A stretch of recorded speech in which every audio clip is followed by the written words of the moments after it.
नमस्कार दोस्तों, स्वागत है आपका हमारे YouTube चैनल।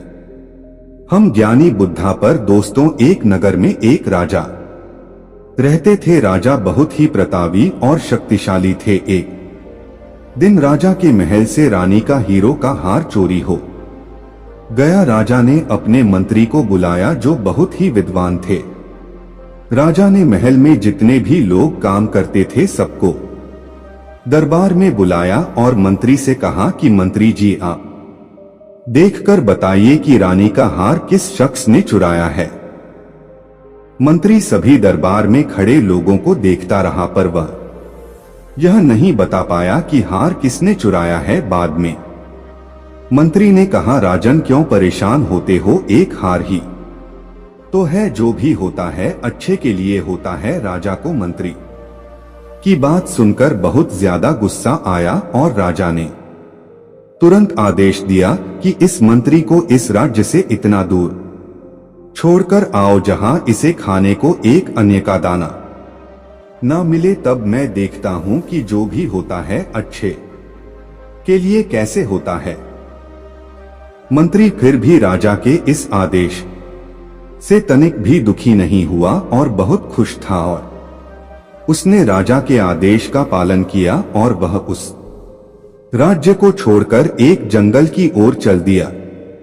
जंगल में कुछ दूर चलने के बाद मंत्री को दो सैनिक मिले दूसरे राज्य के और मंत्री से कहा कि हमारे राज्य के राजा का आदेश है कि एक ऐसे बुद्धिमान विद्वान व्यक्ति को लेकर आओ जिससे हम अपना राज्य पाठ सौंप सके, जो हमारे राज्य की प्रजा का ध्यान रख सके।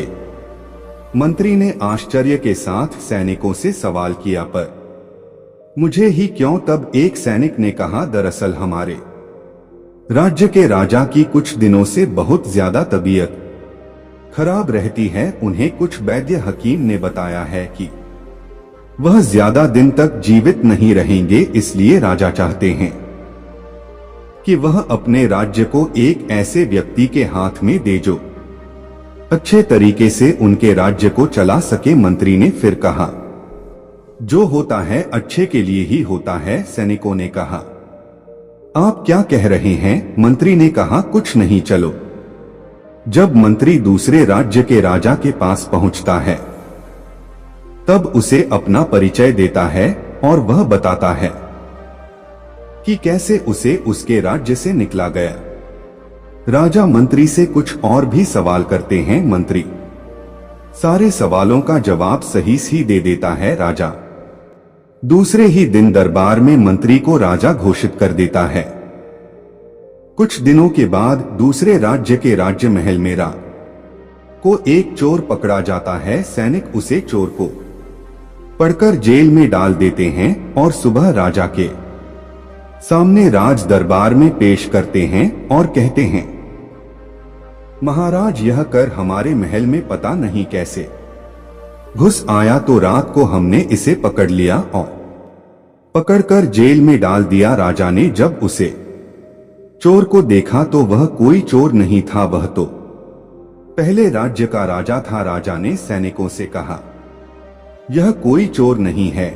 मैं जिस राज्य में मंत्री था उसे राज्य के यह राजा थे, लेकिन पता नहीं यह कैसे हमारे राज्य में हमारे महल में घुस आए। तब पहले राज्य के राजा ने अपनी सारी कहानी बतानी शुरू की। दरअसल हमारे राज्य में एक नदी का बांध फटने से बाढ़ आ गई और उस बाढ़ की चपेट में हमारे राज्य का कुछ हिस्सा बह गया, जिसमें मैं भी बहता हुआ आपके राज्य तक आ गया। मैं तो जैसे तैसे खुद को बचाते हुए बाढ़ के बाहों से निकल आया। जब मैंने इस राज्य में यह महल देखा तो मैंने सोचा कि यह भी कोई एक राजा है जिससे हो सकता है कि मुझे मेरे राज्य में बाढ़ में फंसे लोगों के लिए कोई इस राज्य से सहायता मिल सके, इसलिए मैं महल में घुस आया था। पर मंत्री जी, आप इस राज्य के राजा कैसे बने? मंत्री ने कहा,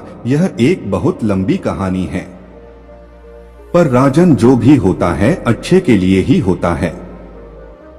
राजा ने कहा, फिर राजन, आपने कहा मेरे साथ तो इतना गलत हो गया, मेरे राज्य का आधा हिस्सा बाढ़ की चपेट में बह गया। फिर भला मेरे साथ कैसे अच्छा हुआ। फिर मंत्री ने कहा, अरे राजन, आप अब भी नहीं समझे। अगर आप उसे दिन मुझे अपने राज्य से ना निकलाते तो मैं इस राज्य का राजा नहीं बनता। अगर इस राज्य का राजा नहीं बनता तो कोई इस राज्य का और राजा होता और आपको एक चोर समझकर आज आपको फांसी पर चढ़ा देता और आप मर जाते। लेकिन सौभाग्य से मैं इस राज्य का राजा बना और आपकी आज जान भी बच गई और बाढ़ में फंसे लोगों को भी हमारी मदद से निकल सकोगे। अब राजा को शायद समझ में आ गया था और मंत्री से बोला, हे राजन, आप सही कह रहे हैं। जो भी होता है अच्छे के लिए भी होता है जो होता है।